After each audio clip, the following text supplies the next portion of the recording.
Hi, and welcome to the Rising Stars webinar for March 2022. A little introduction for those who are new to the Rising Stars webinar. My name is Karima Kiat, and I am the Marketing Assistant for GRB and will be hosting the webinar today. So as the marketing assistant of GRB, I mainly focus on the marketing activity, the growth, the candidate attraction, and the overall management for our mentoring program, Graduate Mentor, which I will tell you a little bit more about later. And I also have a wide range of experience in other industries such as HR and customer service as well. And I've actually worked in other departments of GRB, such as the HR and sales department too. And of course, I manage the whole of Rising Stars program. So first of all, I will just tell you a little bit more about us as a company. Then we can move on to our three wonderful candidates that we have today. So the GRB Group was founded in 1997 by Dan Hawes and Chris Cater, and it's grown to become the go-to platform for university students, recent grads, alumni, and recruiters. So we have over 57 staff and growing, and over 2,000 clients across all sectors, with clients such as Amazon, IBM, Unilever, Ocado, and several fast-growing SMEs. And our recruitment experts have successfully matched over 8,000 graduates with graduate or executive level jobs.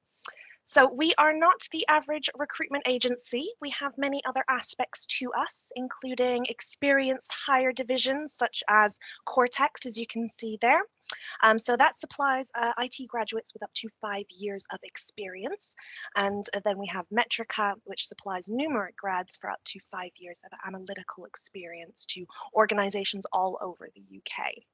Now, next we have Graduate Mentor, which I mentioned earlier. So we launched this in August 2020 as a free platform for graduates and students to have one-to-one mentoring sessions with experts in their field.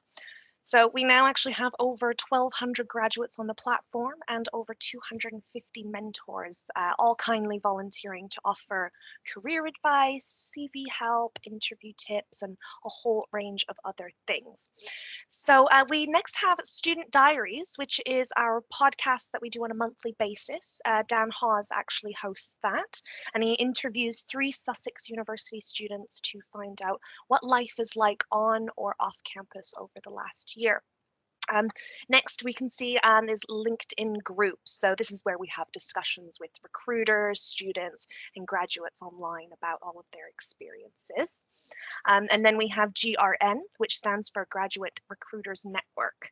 Now, this is an invitation-only group for clients and associates. We have actually over 3,200 members at the moment. And what we do is we talk about various issues within graduate recruitment, and we actually have a monthly webinar to discuss this too. So next we actually have our Rising Stars. So this came about by our recruitment experts contacting students and graduates and identifying those who really stood out. And this is a really great opportunity for graduate employers to see through a shop window of our pick of the UK's finest talent. Now, every month, our team of experts carefully screen and select who they think are exceptional university students, just as essentially the best in class for 2022. And we will showcase 50 shortlist of 50 rising stars on our website, which will enable you to view their profiles and request CVs, and the access is actually entirely free. Now, every 2 months, we host a short webinar just like this one, and we interview a small selection of our rising stars to discuss more about what they are looking for in an employer and where they want to start their career as well. So as you can see, there are many facets to the GRB group. And what we'll do now is we will move on to find out more about our 3 rising stars. So I will have them introduce themselves to you now to give a brief overview of their background, and we can find a little bit more about them. So I'll just let them introduce themselves. So Niralee, would you like to go first and explain? Yeah. Hi, my name is Niralee. I'm a final year PPE student at the University of Warwick. and I'm actually planning on doing a master's as well in international development at King's College London next year. Aside from my degree, I'm actually on the exec of a student-led journalism society. I'm basically the editor for the UK team, and I also write various articles on various political issues. Great, fantastic. That sounds great. So, and next, Marjana, would you like to go? Hi, my name's Marjana, and I'm currently doing a master's in management at Imperial. And before that, I recently also graduated with a BSc in biochemistry at King's College London, so similar to Epseeta. And apart from my studies, I'm also kind of involved with a lot of societies at my university. And in particular, recently, I've also been a career support volunteer for the Social Impact and Responsible Business Club at Imperial. Great, fantastic. And Epseeta? Hello, I'm Epseeta. I'm in my 4th year of my MSci physics degree at King's College London. I'm currently in the middle of my master's project, which looks into the effectiveness of a quantum dot-based particle detector by measuring cosmic rays. Outside of my studies, I enjoy playing the guitar, and I'm currently teaching myself to code in Visual Basic. Fantastic. Well, we've got a busy bunch with us then today, so that's great to hear.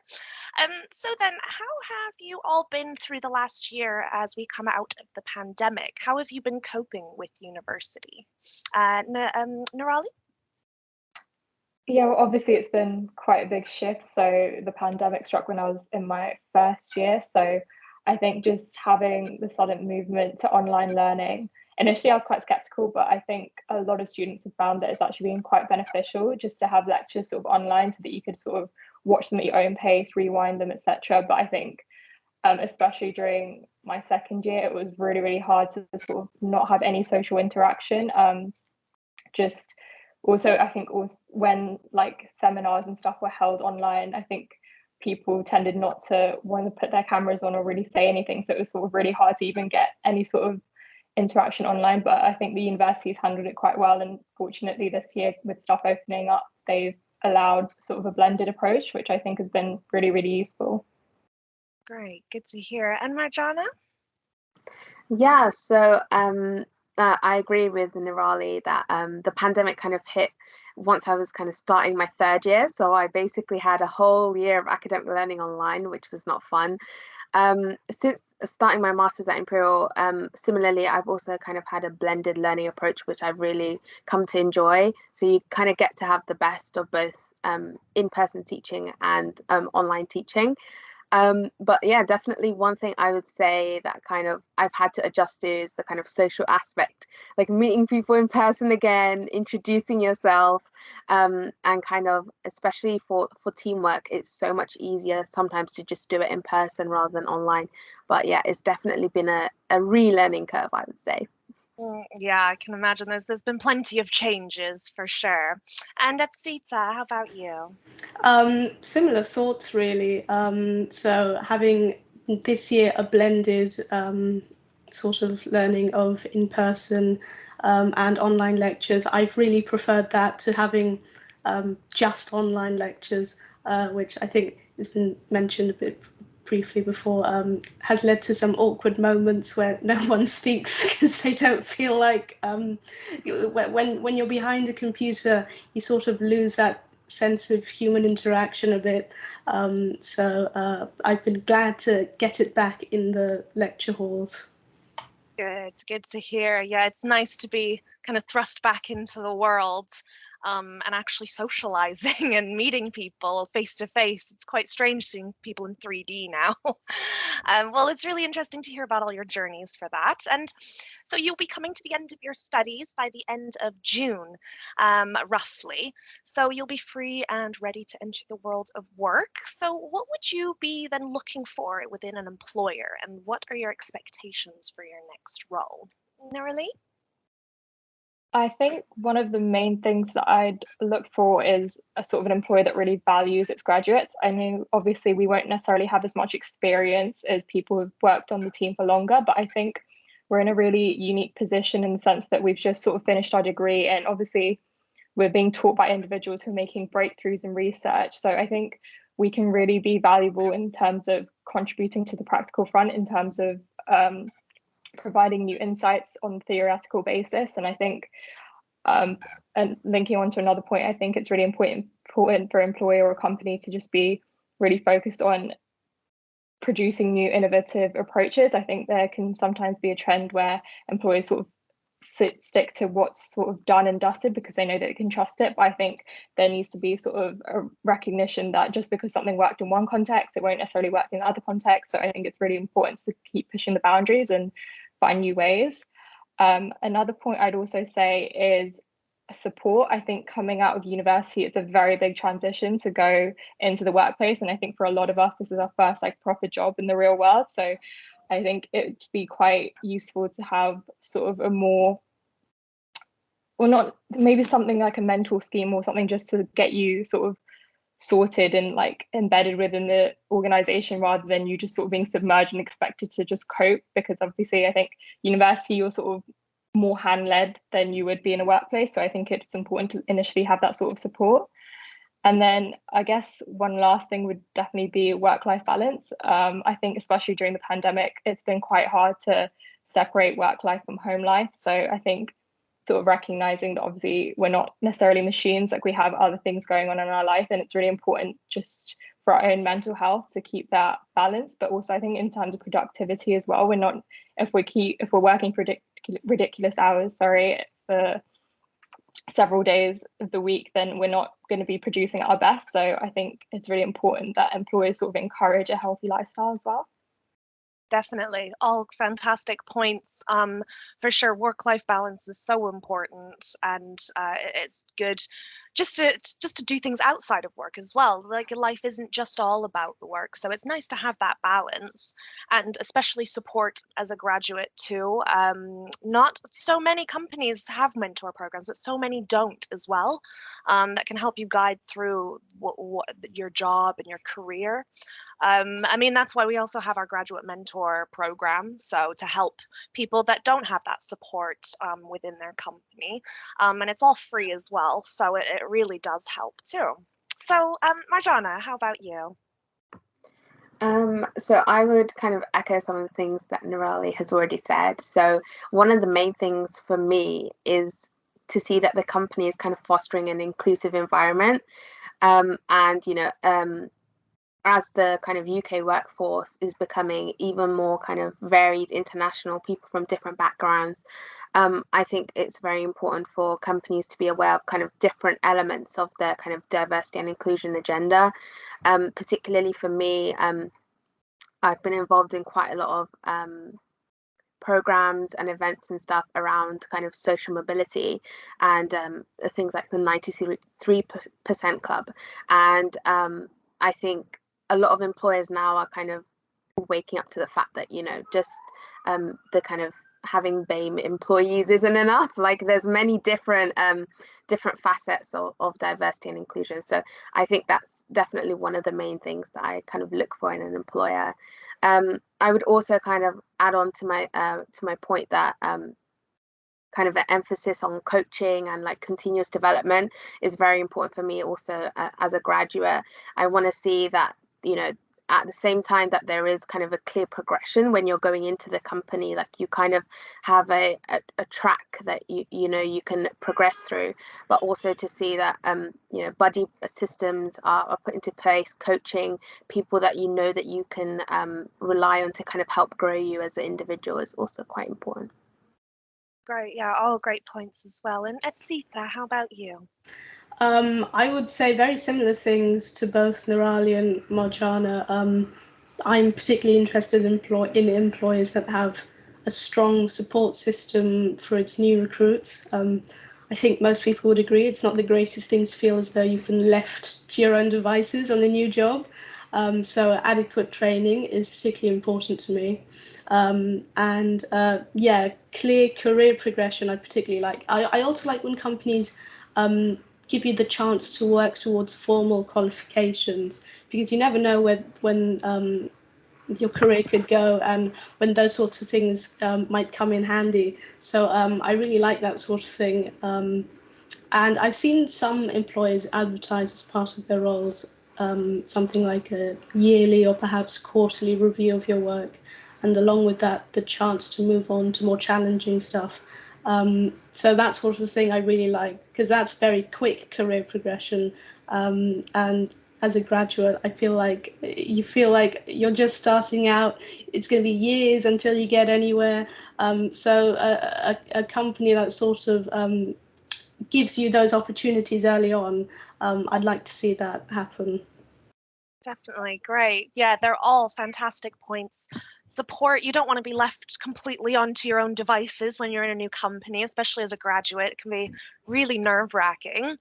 And so, yeah, so those points are all really, really good, and definitely something to take into consideration. So it's really useful to find out about all your criteria for that. So now let's talk about red flags. Now, what would stop you from going forward with the company, and kind of what would put you off them? Niralee. I'd say probably the main thing that would put me off is when a company's sort of unclear in its like final goal, final aim. I think when you're working, it's really important to know what you're working towards, not only just to motivate you, but I think also in the sense of the final aim can really impact how you do your work. And I think it's really important to always have that in mind. So yeah, if the company wasn't very sure on what the purpose of their work was, that would definitely put me off. And then I think also, I think it's quite common among a lot of graduates, probably a lack of transparency, not simply in terms of like the work, but I think also like what was mentioned before, progression. I think obviously as an individual, you're there to contribute to the company, but I think it's really important that you get something out of it, and knowing that you're going to be on track to progress onto different levels and, you know, improve your career is really important. Great. Yeah, exactly. I agree with all of those points, 100%. And Marjana.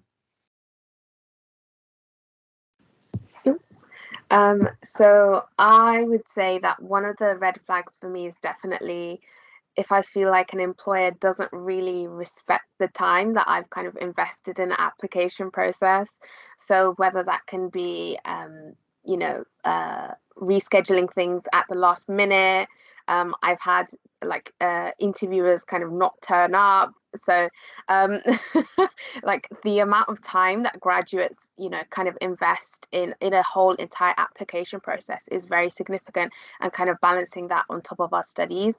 So that kind of also plays into the I'm sure the other students will also say the vibe that we get from an employer. If they are really interested and curious and want to have us on board, like that definitely does come across in all of your interactions with us. And I would also say like another quite big red flag for me is not being able to kind of meet or interact with any graduates or junior members of the team, particularly in kind of larger companies where you have a more structured application process. So you might have like an assessment center or something like that.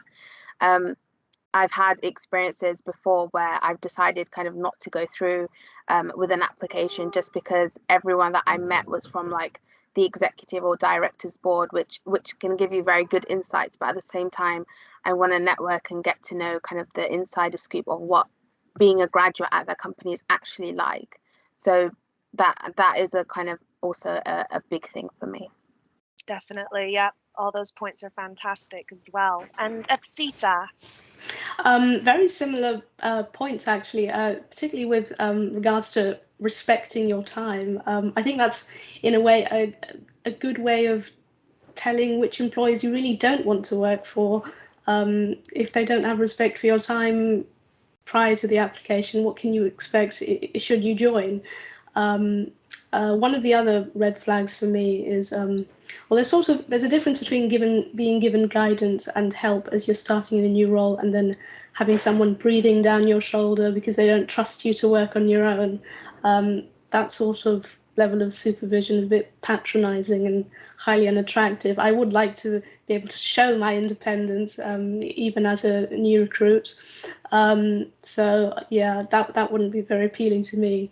And also, if a company shows no signs of work-life balance, I don't think I'd like to work for them. I do value my time outside of work. So if they're going to incorporate sort of social events with work, that's fine. But yeah, I don't want to be working 12 hours a day, however many days a week. That is completely understandable, definitely, yes.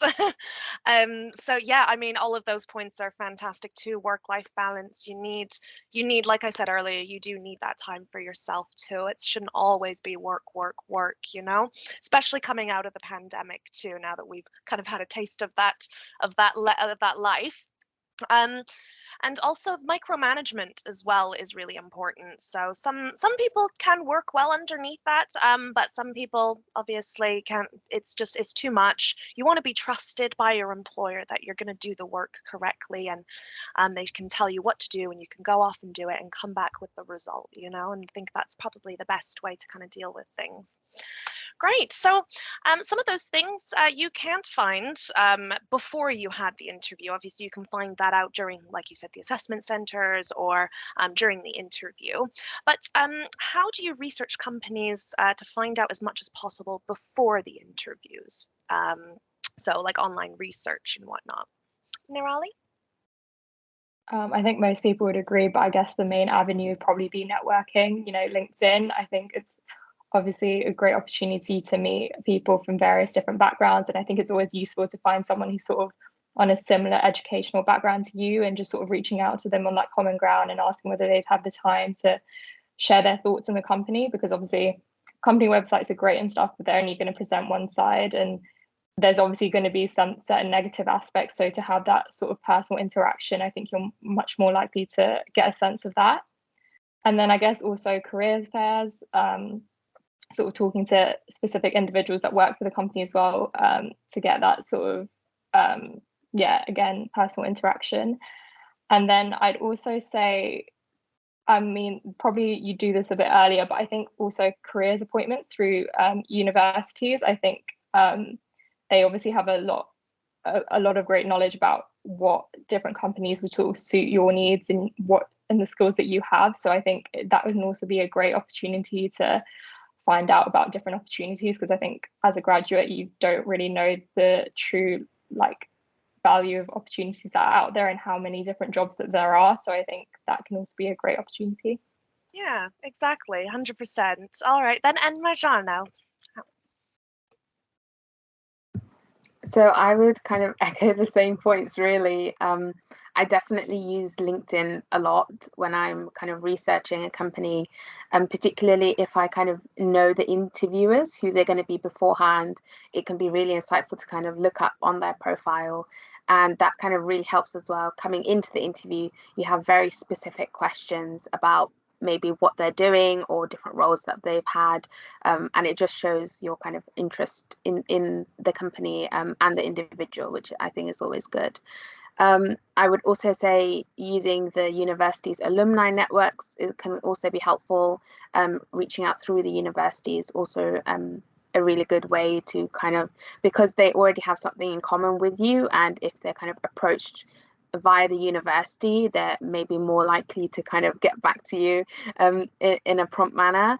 I would also say that I've kind of taken part in company specific events that they've run, or programs that are kind of geared to give you an insight into the company as well. So those are always really good to attend. Great. Yeah, I agree with that, Marjana. And Epseeta, how about you? Very similar ways to what Niralee and Marjana have mentioned. Particularly, I think my university's career team is very on the ball with these sorts of things. They're constantly giving us information. So I do take a lot of that on board. Also, I think when you're researching a company, maybe there's the tendency to just Google and see what sort of results come up. And there are websites like Glassdoor, where people give anonymous reviews, and you have to sort of take those sorts of things with a pinch of salt, because you don't know exactly what sort of experiences they've had. But some of them can be insightful, some of them maybe not. So you can usually tell by the tone of what's being said whether or not you should trust it. But yeah, virtual careers fairs, they're mostly virtual now, so those are good ways to find out about information. Yeah, exactly. Those are all great points, finding out through your university, through alumni. Glassdoor is a fantastic website to use, but like as you said, Epseeta, take it with a pinch of salt, because some people have completely different experiences with the same person. So it can vary. But yeah, those are all fantastic ways of looking at the companies. Now, after we've consulted all these aspects that we've discussed, what is the final deciding factor that makes you want to apply for a job? Niralee? I'd probably just say whether the role inspires me. I think obviously there are a lot of aspects when you're deciding what jobs to apply for, but I think the main thing is, do you actually want to get up every day and go to that job, and will you enjoy your time there? If you're not willing to put in the work for what the aim of the company is, then what's the point? Definitely. Yeah, that is a fantastic ending point. Yeah, definitely. And Marjana? Same. I would say the kind of purpose and the kind of activities and personalities that you think the company would really want. So for me, for example, I'm very big on kind of authenticity and integrity. So that would definitely be like the most deciding factor, apart from everything else that I've kind of consulted in my research process. Does the kind of purpose of the company align with what I want to do and how they go about business? If that is a match, then I know that I'm going to be motivated to kind of work in the company. Definitely. Yeah, 100%. And Epseeta? Again, very similar things. I always want to ask myself the question, do I see myself there in the future, or am I just using them as a stepping stone for something else? And I'd rather be somewhere where I feel like, oh, yes, I can actually see myself in the future. I'm not just going through this because I feel like I have to get somewhere else. I'd rather start working somewhere where I actually feel like I have good career prospects and progression in this same company. Right, yeah, definitely.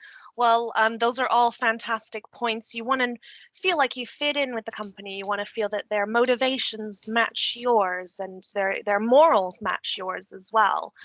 So yeah, definitely all fantastic points. Well, thank you so much all for sharing your insights. It's really been great to know about you ladies, and we wish you all the luck in your exams and the rest of the year too.